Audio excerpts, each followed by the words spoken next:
Isa mo ang kamatis. Yes. Kaunting tubig.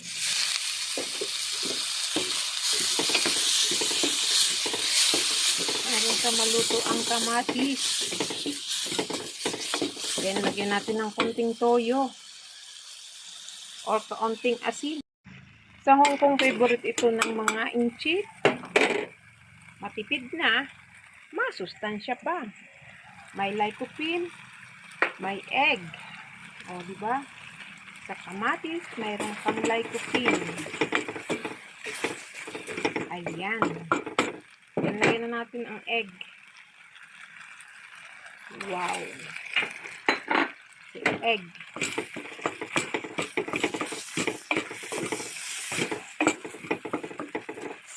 Lagyan natin siya ng kamatis.